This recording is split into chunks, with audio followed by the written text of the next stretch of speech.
Welcome to Rhythms of Faith.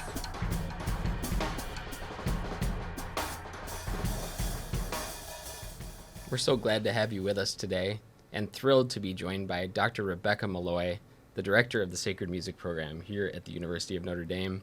Rebecca, thanks for being here. Thank you for having me, JJ. Will you start by just telling us a little bit about yourself? Well, I am a musicologist who has an intense interest in liturgy, and I work on chant. I've always worked on chant and liturgical music, and I direct the Sacred Music program. Wonderful. That's great. We know that, you actually got interested in old Hispanic or Mozarabic or Hispano-Mozarabic chant. Can you tell us a little bit about what you study there? Sure. So I got interested in Old Hispanic chant when I was writing my first book, and it was on offertories, Gregorian offertories. And there are some that are shared with the Old Hispanic repertory. And once I started looking at the Old Hispanic repertory, I was totally hooked. So just to explain what it is, the Old Hispanic or Mozarabic liturgy is the tradition that was practiced on the Iberian Peninsula between about the 6th and late 11th centuries. And it's a completely independent liturgical tradition from Rome. It's got its own texts, its own melodies. One of the things that is a limitation on studying it is that the melodies are not preserved in a notation that shows pitch. It only shows the up and down direction of the melodies. But when I started looking at these chants that were shared with the Roman liturgy, they were so different from Roman chants in that they don't use the Psalms as their main source. They use other books of the Old Testament usually, and they also very much alter the biblical source to say whatever it is they want to say. And I was fascinated by that. I was like, and also I noticed that the particular ones I was looking at, it was as if they went through at the Old Testament looking for every passage about sacrifice and offering, and then they had made a cycle of chants out of it. I think that was actually an illusion. I don't think that's exactly what they did, but at that point they had arranged them to go through the Bible in the order of chapter and verse for the post-Pentecost Sundays. So I got really interested in the idea of planning, like why had they planned a chant repertory this way and what was it supposed to do? And it led me down my research for the past 15 years. Yeah, so why did they do it? Well, there's a couple of reasons. So at the end of the 6th century and leading into the 7th, the Visigothic kings converted from Arianism to Orthodox Christianity, and they had a project to convert the whole peninsula to Orthodox Christianity. I mean Orthodox with a small o, Nicene Christianity. And I think that they designed the liturgy with that purpose in mind. They designed it for the formation and education of clergy who were then supposed to educate the people so that everybody would believe the same things on the peninsula. And that was closely connected to the aims of the royalty as well. So the bishops and the royalty worked together really closely. And what's so interesting is that they designed the liturgy so mindfully, and chant is really at the center of it. Yeah.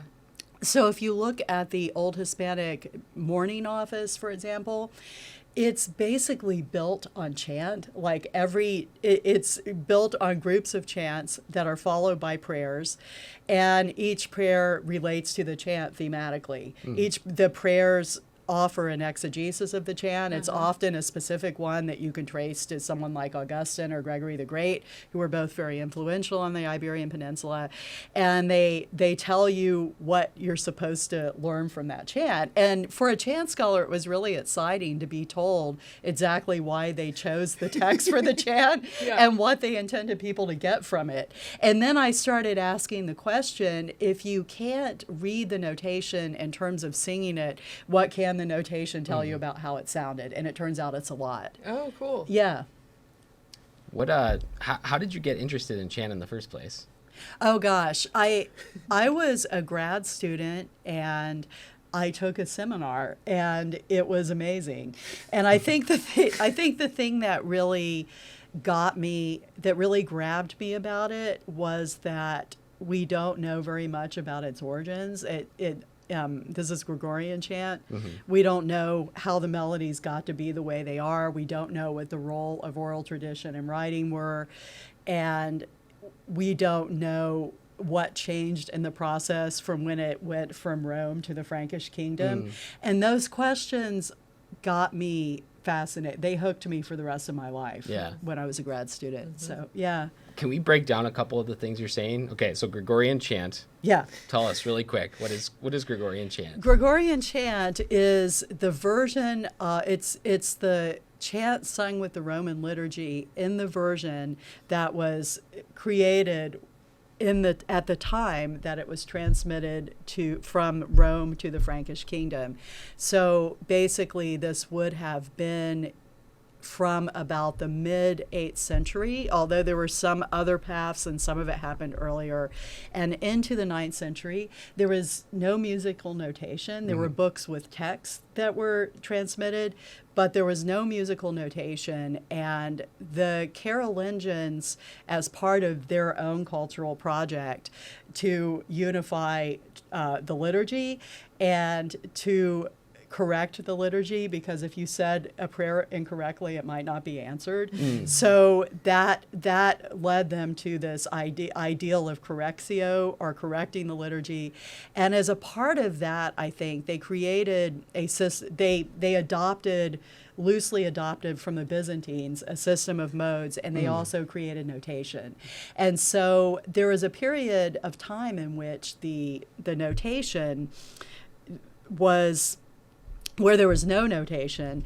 And then, meanwhile, back in Rome, they continued to sing their chant in an oral tradition until the 11th century, when they finally wrote it down. And that is known as Old Roman chant. And you can tell that it's related to the Gregorian chant, but very different. And so my initial work in chant was about trying to sort that out. Yeah. Which came, not which came first is too simplistic of a way to say it, but yeah. Yeah, and I'm struck too by what you said, like the unknowing about the origins of the chant was what kind of struck your interest. What does that have to, like, can you say more about that? I liked the fact, this is kind of strange, but I liked the fact that there was probably not a certain answer to the question, and I just had to spend all the time looking at and thinking through the evidence and deciding what the most plausible thing was. Yeah. And for some reason that appealed to me rather than something that you could just answer easily. Yeah. Yeah. That makes sense. You might be a scholar if. Yeah. Right, exactly. Yeah. So, yeah. Very cool. Yeah. Yeah. So tell us a little bit about Old Hispanic chant and word painting. Yeah, so it's almost what I found in really looking at the neumes. And this work I started with my collaborator, Emma Hornby, and in our initial project, it was really, I was looking at the text and the exegesis on the text, and she was looking at the melodies, and now we both do both. But we found immediately that the melodies were designed to deliver the text in a really meaningful way. And I talked a little bit ago about how the liturgists altered the Bible to say what they wanted it to say, right? To make it related to the season or to make it related to Christianity, right? And so I found that oftentimes at those very points, they will put like a giant melisma. That's a place where you're just singing melody over a syllable for a long time. They would put So that. like Gloria. Yeah, exactly. Yes. And they would put one of those, they would just stop the text basically at the very point where they made an alteration. So one of the examples that I can think of is that there's an Advent offertory chant that quotes from the book of Daniel, and the original, like the book of Daniel says,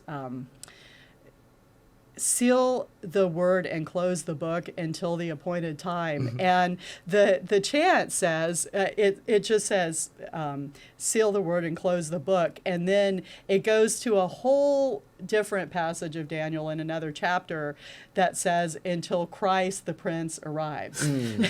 Okay, and they just put those things together, and at that very moment in the text, after the word ducem, which is the prince, they just insert this giant melisma. And it really it's really as if they're saying, we're going to pause the text now to give you a chance to really think about what we just said. Yeah. We just said that Christ was the fulfillment of this Daniel prophecy. Yeah. And you should reflect on that.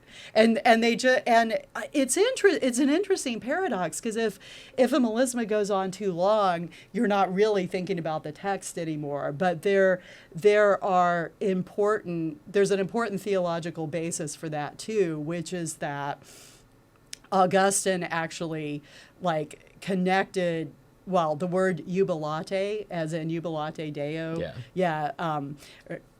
He connected that to this practice in late antiquity where workers would kind of whoop and sing non-semantic sounds and shout.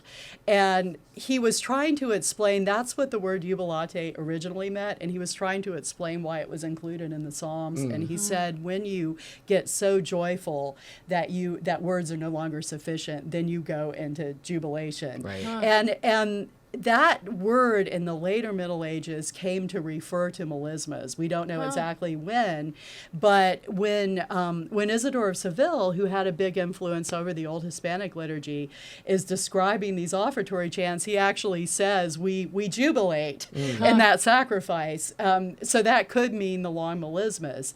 So even when you're not thinking about the text, I think the sense is that you're entering into this wordless joy. Yeah. And so the melody, contemplative moment in the text, And so the melody is inviting you to have this moment of wordless joy, or to experience it and to hear it at that very moment when it tells you, the fulfillment of this Daniel prophecy is Christ. Yeah. And so the texts, you can get a sense about the texts are really mindfully put together, and the music is designed to deliver a particular experience of those texts where you have the maximum chance of really picking up on what they mean. And that to me was just amazing. And it's really striking, because you kind of have to know that it's until the time is fulfilled to really understand the piece they're putting together. So it also relies on a really kind of deep knowledge of that text. Yeah, exactly. In its original as well as in its mediated form. And so I became really fascinated with who was doing this. And there weren't very many people. I mean, when I started really looking into it, there's not that many people on the Iberian Peninsula. There's all these complaints about priests who are illiterate, and there's a letter that one of the Spanish bishops wrote to Gregory the Great that says, you're asking me that priests be skilled, but if that were true, we wouldn't have any priests. So it has to have been really a handful of bishops that did this. And they were the same people. I mean, Isidore of Seville was really, and others, subsequent generations of bishops were really involved in this project to make sure that clergy could learn, and they created these texts that were meant for the education of clergy that would give you a quick guide to what everything in the Old Testament meant. It was actually intended to be memorized, and it's almost like a Twitter feed, right? It's this means this, this means this, this means this. And so, and everything talks about the Christian meaning of some Old Testament type, right? And so that is, it means that there were actually very few people that understood these chants. But for some reason, they really went to the effort to do it. So they were trying, it's more a matter of what they were trying to do than what they actually did, unfortunately. like, did you find, or have you found that the bishops themselves were the people who were composing this music, likely, or who was actually creating it, you think? Well, there's a tradition of biographies of bishops. The early tradition is attributed to Isidore, so that would have been in the early 7th century. And there's also a layer that's attributed to a mid-7th century bishop of Toledo, Alphonsus. And those biographies actually do attribute some chant to certain bishops. Like they'll say so-and-so composed prayers, but so-and-so really liked chant. So obviously, because those of us that work on Gregorian chant we have it so ingrained to us to be skeptical of the idea that Gregory the Great composed Gregorian chant, because the legend didn't start until much later with the pictures of him receiving the chant from the dove and all of that. So we're kind of like primed to be skeptical of that claim. But when I really looked into it, I just realized there were few people who could have actually done that. So they would have been bishops or people in their circle. And there's a real close connection between bishops and monasteries in the time. So some of the bishops actually had a monastic formation. Yeah. So, yeah. Very cool. Yeah. I have a different type of question, kind of piggybacking on what you're saying, which is like, if we're thinking about the word jubilate, or, cry out, shout with joy to the Lord. Yeah.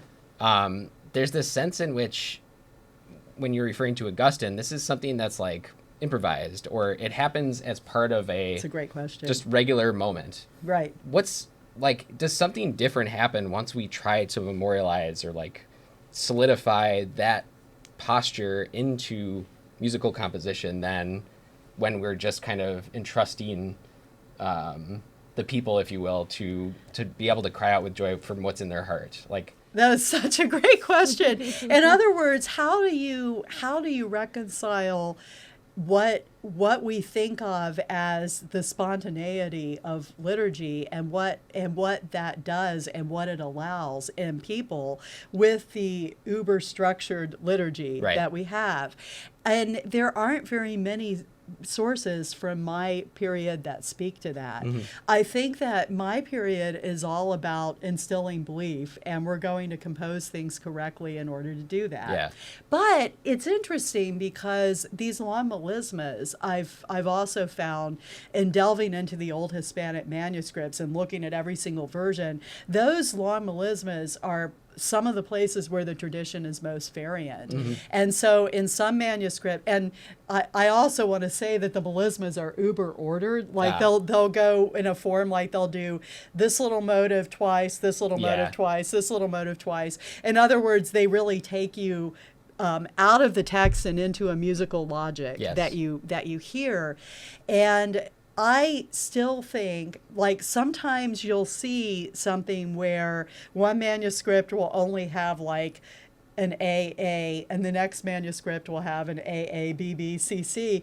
I think there was a lot of variety in what they did, and I think they had a common understanding of which melodic figure you were supposed to do here, and they actually circulate between different chants sometimes. Yeah, but I think that there was some flexibility on the part of the cantor of how many times they did that.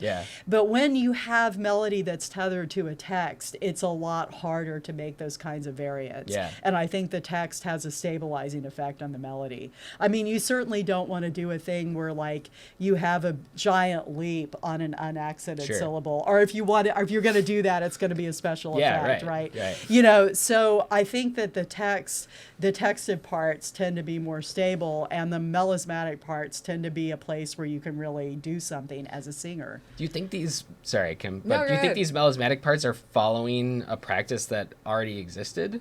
And they're kind of formalized? Okay, so there was sort of this, first it was coming from a practice, and then it started to get formalized in the writing. I think, and it could have been formalized in the brain before it was written down, or not. Or it could have been formalized at the moment of written down, and that's one of the big questions of chant scholarship. We don't actually know that. We can't look into the brains of the people that were doing this before notation, so we don't know if they were like writing it down and thinking, how do I do that? Okay, it's going to be this version, or whether so they actually had an entire chant repertory for the whole year fixed in their brains. And my guess is probably that even if they thought they had it fixed in their brains, there was probably some variety. Sure. Yeah, and it's really interesting because, I mean, going back to the Carolingian era and Gregorian chant, we can see that the sources for the Mass, the musical sources for the Mass, are really very, very consistent in terms of their melodies, and the office is a lot less consistent. Yeah. So they didn't fully get everything stabilized, even though they were really trying. Yeah. Yeah. Makes sense. Yeah. Well, I was just going to say, we live in a really writing-dependent culture, and so we tend to assume that oral traditions are less structured. But actually, by studying oral cultures, we know that like having a really standard structure like the one you're describing makes it a lot easier to memorize. Yes. A piece of music. And of course, I also think it's really interesting that it talks about two purposes to the chant. One, to like fix the text in your memory, which is of course something we still depend on music to do. Right. And one to really enable you to improvise and like express emotion in a way that, maybe a fixed text isn't going to always be able to do. I think that's super interesting. It is, and you kind of have nailed one of the questions that chant scholars have been wrestling with, since about the last quarter of the 20th century. And what's that? What's the relationship between orality and fixity? Yeah. What's the relationship between orality and writing? How do those things interact, and what's the balance of fixity and flexibility? Yeah. I think that really encapsulates the questions. Yeah. I want to go back to your Isidore of Seville as having a Twitter feed, your social media analogy. And I love he how is the patron saint of the internet. I know. Oh, I know. And I pray to him often. It makes, I should be doing the same. I mean, it makes it really, like, I don't know it when I think he was made patron saint of the internet because his etymologies was trying to compile all known knowledge. Yeah. Oh, wow. But He was also like the Wikipedia of the ancient world. he was, but also really there are works by Isidore that read exactly like a Twitter feed. Oh, wow. This means this, this means this, this means this. You can imagine it. I know Isidore better than Chant, and when you were describing that, like, we just went through the Bible in order, and for every verse that mentioned sacrifice, I was like, oh, that's the etymologies. I mean, yeah, exactly. Yeah. But I'm interested in, you've almost described Iberia very vividly for me as this, like, kind of wild west, this, like, uneducated and very mixed land of people who were doing a wide variety of practices, had a wide variety of beliefs. Like, what can we learn for contemporary practice from, this chant teaching mechanism that you've studied? Well, I often tried to think, because, as I was working on that project, I tried to think about that, because as much as I was standing in absolute awe of what those bishops and their people did by creating this liturgy, because it's so intellectually rich, it's so spiritually rich, and I think what must have been so musically rich. I was trying, I knew that the purpose was to create a whole society whose belief cohered around the Nicene Creed, but if you were on the other side of that, it wasn't so pleasant, right? If you were if you were Jewish, the anti-Jewishness at that period of time was really rampant. The project that they had involved completely suppressing Judaism. So it was a society in conflict, and it was a society where people in power were trying to gain more power. And that, I look back on that, and I have to consider the other side and put I sometimes try to put myself in that position. Yeah. Great. I mean, there were even forced conversions near the beginning of the 7th century. Isidore was not thrilled about the forced conversions. They were done by the king, but nonetheless, they probably continued. Yeah. So. Yeah. Great. What do you wish people now who are not experts in chant or in liturgy knew about the historical study of chant and liturgy? I think I want people to know just how mindfully people put this stuff together. And when you listen to it, if you're sitting in the middle of a liturgy and hearing chant, like, you might be just moved to contemplation or moved to a certain state by that, and you might not be thinking about how every bit of melody goes with every bit of words. Most likely you're not, but the people who created it did. And so you, by paying attention to that, you can get a deeper sense of what you're actually supposed to get from the liturgy. Very beautiful. Yeah. Yeah, has that helped? Has that influenced, your own spirituality and your own practice? I have to say, I'm like, of course, it's like turned me into a total nerd. And I think we like nerds here. Yeah, I know.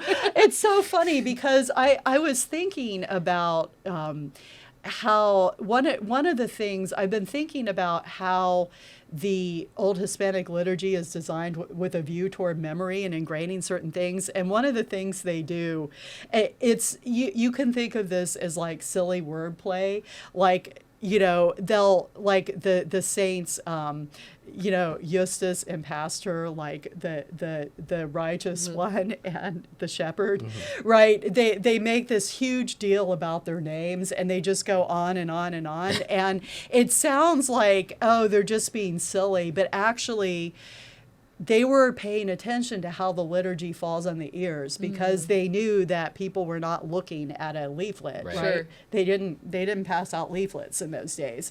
So they were looking at, they were thinking about how it actually fell on the ears and giving something for your memory to grasp onto.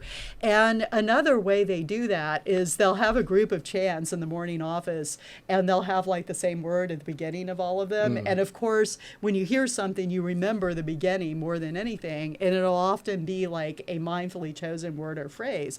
So, it's just an example of me being nerdy. And I think the hymn is called Songs of Thankfulness and Praise, and it's an Epiphany hymn. And I remember one time I was singing it, and I thought, oh, they did the same thing here. They start so many of the verses with the word manifest, and that's what Epiphany is about. Yeah. And so they want you to remember that. And I just remember, I think I said that to the choir director on the way out, and I just got this look. So I'm trying to not share my nerdiness about it too widely, but I was like, that's really cool. This hymn is doing the same thing. What you need is a podcast. Right, exactly. Save space for nerds. Yeah. If people wanted to get a sense of what this music sounded like, or kind of dive deeper into understanding it better, what would you recommend listening to or reading? There have been attempts to reconstruct it, and I don't think that any of them is an actual reconstruction, but there is a person who has entered all the neumes into a program, and then has put in some parameters and had it sort of spit out what the chant could sound like. And there are recordings, and just as long as people don't think that those are actually the melodies, I think they probably do give you a sense of what the experience was actually like. Yeah. And it's funny because you can listen to these offertory chants. I mean, they last for like 15 minutes. Oh, wow. Okay. And it's like they could do what they needed to do for the offertory rite in far less time than that. This is like they are really interested in music. Yeah. There is just no question about it. And I should also add, this is getting off of your question, but historically, I just want to say this so that people don't imagine that I haven't thought about this a lot, which is that I'm talking about the period of Isidore, right? And the whole 7th century. And that's when we know from church councils that that's when they put together a lot of the liturgy. But the earliest manuscript is from the early 8th century. That's close enough in the time for me to be pretty comfortable with it, but we don't have melodies until the 10th century. Yeah. So we can't say that the 10th century melodies are exactly what they were singing. I also don't think they were created completely new in the 10th century. I think there's probably a long oral tradition. Yeah. But we will never know what they sounded like, but there are recordings that give us the opportunity to imagine what they sounded like. And there's also about 40 chants that are pitch readable, but they tend to be the simpler chants. Yeah, right. Yeah, so in the 11th century when the Cluniacs were reforming certain monasteries on the Iberian Peninsula, they also they converted to the Roman liturgy at that time, but they kept some of their chants for local rites, like funeral rites. So they have these beautiful chants that you actually can sing for the funeral of a child or the washing of a body, but they're very simple. Yeah. They're like antiphons. And they don't have these same melismas No. like you talked about. Yeah. No. But I think it's really cool because I remember when my collaborator and Emma and I were looking at those chants, and we realized that this noon pattern that we had seen over and over and over again in the liturgy actually had pitches in one of these chants. That's cool. But then it was hilarious because we were like, oh my God, that's the pitches for Formula A. And then we went to another chant and it was a slightly different set of pitches. Oh, and we man. were like, there's a slightly different set of pitches for Formula A. Formula A has lots of formulas. yeah. Exactly. And whoever was looking at the manuscript knew exactly what it was. Yeah. Because they had they knew their chant by memory. They knew what its kind of tonal structure was, and they knew how to translate that for the context. Yeah. And we've lost that knowledge, unfortunately. So, yeah. Well, I have to ask you have a whole other life as well, which is to direct the sacred music program here at Notre Dame. Yeah. And in this program, you form and train master's and doctoral level students to study sacred music and conducting organ and voice. And, it might seem like, okay, how does a person who studies old Hispanic chant and liturgy form and direct students in the 21st century? But, in the 21st century. There's a lot more in common than one might initially think. So how did you find this passion to form new people in the church and to be able to go out and, create new music and to perform music that's been created in the canon of sacred music? Well, if there's anything that I've learned from studying chant, it's that liturgy is meant to shape belief and it's designed to do so in very specific ways, and it's a very beautiful thing. And the idea of contributing to people doing that in the 21st century is what brought me to this program. Yeah. I love that. I love the fact that music can be a form of catechesis, that it can be a form that it can just bring people into the church. And so as it did for me. So I really I really think that that's about the most important thing that we could be doing. Is evangelization through music. And that's what, and I mean, I'm teaching this class now where we're going through all the church documents on music, and the way that they articulate this, up until recently, up until like last week or a few years ago, right, is really powerful, and it's really true. And the other joy for me is teaching these students and actually knowing that when I teach them chant, they're actually going to use it. Yeah, right. I mean, it's incredible, right? They're actually going to go into a parish, maybe even next Sunday, and actually conduct a piece of chant or sing a piece of chant. And the one time recently, I had a student say, well, when you hear in the Christmas introit, Puer Natus, you hear this little melodic figure. And she said, and then it comes back on Pentecost. And it just brings together the whole liturgical year because it's one thing. And I was like, gosh, I can't believe I'm in a place where people actually talk about this stuff. That's it's amazing. amazing. Yeah.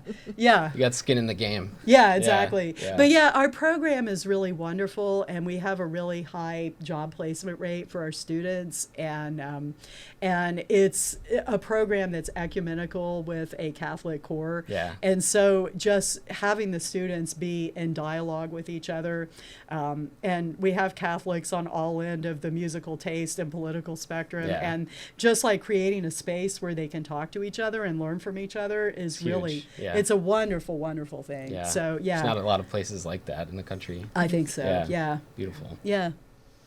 Great.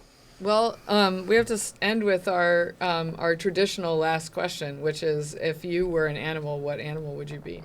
Well, I'm a cat person, as you know, if you're my social media friend. The first important thing you did once you moved to town was get 2 cats, right? Yes, it is. So you were both over at my house, and we were just like enjoying a conversation, and then I said, oh, there's these 2 cats that we have We need to leave now. And we were like, we are not going to stand in the way of the cats. We know our place. So I came home from that trip with these 2 beautiful kittens. So I think if I actually was a cat, I can just imagine like being in a house like mine where people just fuss over you all the time. Yeah, nice. And like even talk about your emotional needs and stuff. I know it's crazy. No, you have a like, captive audience. But too, it's right? like, how are you feeling today? so Exactly. great. I love Yeah. that. Great. Yeah. We need more of that in our lives. We all Yeah. need to be a little bit more cat. Yeah. Yeah. All right. Well, Rebecca, thanks so much for joining us. It's really been an honor and a joy to have you here. Thanks for having me. Yeah, This our has been pleasure, really fun. Yeah. And thank you for joining us too on the Rhythms of Faith podcast.